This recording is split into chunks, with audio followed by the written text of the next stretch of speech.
Hey everyone, Eric Thompson here. Hope that you are doing well. Welcome back to the channel as we consider number 69 on the AFI Top 100 Tootsie. Now, at the end of the last video, I was hesitant about this movie. I didn't know what I was getting myself into, but much to my pleasure, it ended up being a real treat. 1982's Tootsie, starring Dustin Hoffman and Jessica Lange, Bill Murray, Sidney Pollack, Gina Davis even shows up for a couple scenes. Really a treat. Featuring Dustin Hoffman as Michael Dorsey, exceptional actor, very difficult to work with. And when he's told by his agent that he'll never get a job in New York City, he goes to the extreme length of cross-dressing with makeup and prosthetics and the whole deal to become Dorothy Michaels. And immediately Dorothy is picked up for a soap opera, and of course in the meanwhile Michael, the man, even though in the skin of Dorothy, the woman, falls in love with one of the folks that he works with on the show, etc. And so, of course, already you're thinking, as I am, that it smells of Mrs. Doubtfire. And it does. This, of course, coming at least 10 years before Mrs. Doubtfire came along with Robin Williams, achieving something of the same goal, of course. He's trying to get back to his family, and where Michael Dorsey is just trying to get some work. But in both situations, in both films, unexpected circumstances. This film did incredibly well for its time. It was the second highest grossing film of '82 behind E.T., if I'm not mistaken. Phone Home, there it is. And so did very well for its time, full of optimism that those early '80s movies had, accompanied, as so many movies in the '80s were, by a hit song, in this case Stephen Bishop's It Might Be You, and wow, I think I've listened to it like a dozen times since I watched the movie, because it's infectiously sweet, and the scenes in the movie in which it appears also give it a lot of emotional credence. Of course, this film holds a lot of relevance, not only because of its inspiration to films like Mrs. Doubtfire, and of course, this being very much a gateway performance for Jessica Lange, who went on to win multiple Oscars and has had an incredible career in film. Dustin Hoffman, who has done so much, and who I always enjoy, almost always, in the films that he has been in. But also, I feel like the sentiment of this film is unique. I expected just more of a plain rom-com, right? And indeed, at times, it feels very much like You've Got Mail. Indeed, some of the sentiments in You've Got Mail line up with what's in Tootsie quite strongly. But also, there's this mixture, and this is also, of course, why I believe it's on the top 100, there's this mixture of ideas and sentiments in Tootsie that doesn't belong with, or it cannot be found, it cannot be seen, excuse me, in every romantic comedy, or situational comedy, sitcom, okay? Even drama, and we have all of those pieces here. And in a couple scenes, we go quite beyond the comedy. In one scene, of course, perhaps you're familiar with it, Dorothy is being pursued by one of the fellas that she works with. Remember, Michael being the person just acting as Dorothy. And the man sort of convinces her to let him come up to her apartment, and he attempts to rape her. You know, it doesn't get very far, and then Bill Murray's character comes in and sort of disrupts the whole thing. But that's what Michael realized was going to happen. He said, "You should have seen the look in his eyes," you know. And really, throughout the movie, not just in that instance with rape, which is the most dramatic in the film, but dealing with sexism throughout, especially during the '80s, you know. And as Jessica Lange says in one of her scenes, you know, it's confusing being a woman in the '80s, or or it's hard, or something like that. But she expresses that sentiment, and Michael, as a woman, responds, and we watch his personal growth through the course of the film. And that, of course, is where, among other things, I take some reflection from in this film. And there's that very famous quote, which I'm sure you've heard at the very end of the film. Michael says to Julie, Jessica Lange's character, he says, "I was a better man with you as a woman than I was with a woman as a man." Let me read it again. I was a better man with you as a woman than I ever was with a woman as a man.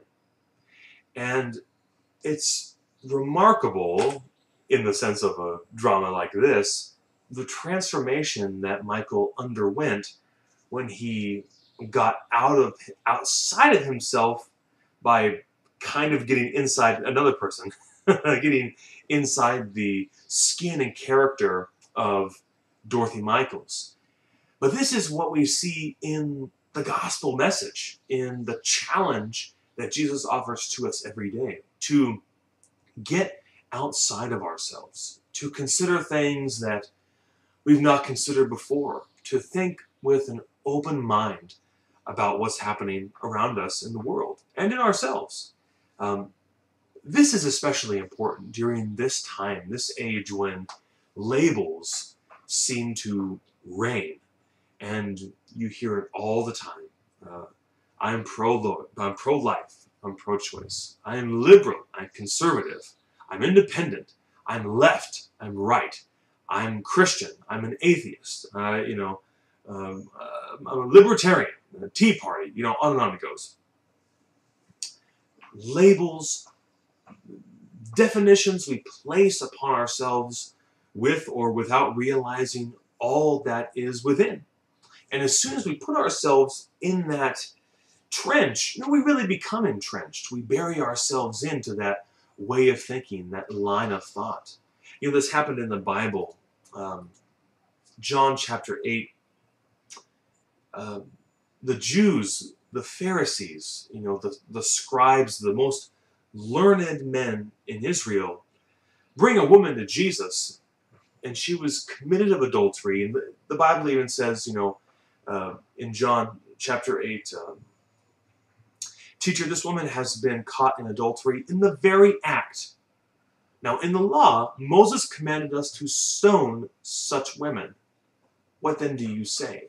You see, they're in that line of thinking. They're in that traditional Mosaic law in which there's no other room for them. But they're challenging Jesus to see if he, being a faithful Jew, will challenge the tradition of their people, of his people.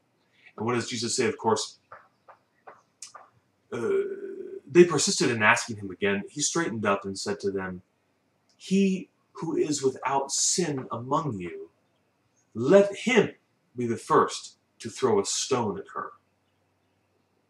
And sure enough, these righteous men would know that they were not sinless. And so they sort of scattered, and Jesus approaches and comforts the woman, admonishing her to go and sin no more, to live life in righteousness. This is a challenging scene for the Jews, of course, because they're immediately confronted, not with a legal argument, not with a theological argument, but with truth, and indeed with love. And Jesus probably could have made a case for or against that Mosaic law, he himself having all knowledge and all wisdom in his mind, being divine. But instead he chose a different way, a way of love, a way of compassion. This, of course, challenging and shaking the gates of what the Jews had believed and observed for so long. Jesus calls the Pharisees to get out of themselves, to get out of their tradition, to get out of their laws, and to think in a new way. This is what he also does for you and me every day. That's good news for you and good news for me, but also very challenging. Because times will come when Jesus will challenge us to think in ways we simply couldn't have imagined. to perceive situations and people and settings and environments and experiences and opportunities differently than the way we would automatically do so. You know, our default perceptions. Jesus came to earth to change those perceptions, to help us see in a new way, to help us see in a way that puts the kingdom of God first. And of course, hopefully, by learning to see through the eyes of Christ, through the eyes of God, we become better people, just as somehow, through his impersonating or becoming Dorothy Michaels, Michael Dorsey also became a much better man. Even though it was a great challenge for him to become a woman, to live as a woman, act as a woman, and all of the things that were involved therein. And so, what's your challenge? What's my challenge for today and for every day? Well, you'll know when it hits you. I guarantee that much. That's number 69, Tootsie. What a treat. If you've not seen it, it'd be a great date night movie, okay? So do not delay in picking it up at the library or Netflix or your local video store if you have one. Redbox, I guess. I don't imagine Redbox will carry this one. Well, I don't know. Maybe it will. But thank you, friends, truly for watching. Hey, like and subscribe to the channel if you care to. A lot of great things coming up for the channel.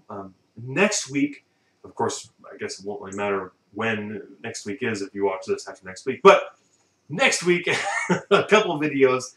I'm going to do an update video for the Mountain Man diet. It'll be the month mark. I only did a week 1 update. And so a couple weeks later, I want to get back to you guys about how that's going. Also, Tori and I have a special video coming. It'll be our 6-month anniversary here coming up. And I wanted to sit down with her, and we can back from today. I wanted to sit down with her and ask some frank and honest questions about 6 months of marriage and how that's going. I mean, we talk about how it's going, but to share with you some of our insights and reflections based on these first 6 months of marriage. So look forward to that. As always, friends, I do truly thank you for watching, and as always, really do truly hope that you are doing well. Thanks. Bye.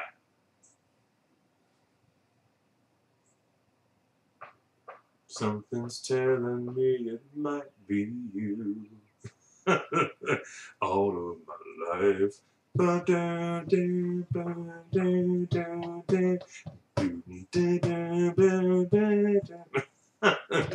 gosh.